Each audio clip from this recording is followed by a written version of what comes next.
เฮ้ยทหารเขมรเผาปลาอีกแล้วไปเบิ่งมันดู เผาอีกแล้ว โอ้ยซุ่มหานี่ ไปเขาไม่มาเผาปลาเผาทำไม เออ อาหารเตรียมไปจะเผาก็เป็นพื้นที่ของกัมพูชา กัมพูชาอะไรของมึง นี่ ฮะ เป็นพื้นที่ของกัมพูชา แล้วมึงเผาทำไมมันลามมาประเทศไทยดามด้วยนะ ไปอย่ามาเผา เออ น้ำหวานพึ่งไง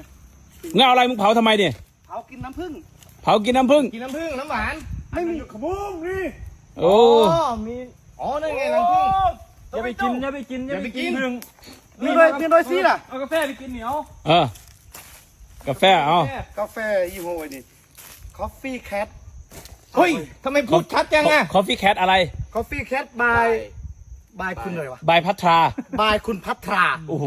หอมหวานหอมหวาน อันนี้อร่อยนะ ดับเต้า ไม่ต้องมาเผา ดับไม่ต้องมาเผาบาดเลยบาดกาแฟเลยบาดเลยไม่เผาแล้วไม่เผาแล้ว ไป ยอมแล้วไม่เผาแล้ว กลับบ้านหาลูกหาเมีย ต่อ เออ ไป ได้กาแฟไปอ่ะล่ะ คุณเด้อบอก เอา เลย คุณเอาคุณเอาคุณเออไปทีหลังอย่าเผาป่านะเออรู้เรื่อง ไม่หมดได้คะแนนเด้อ เออ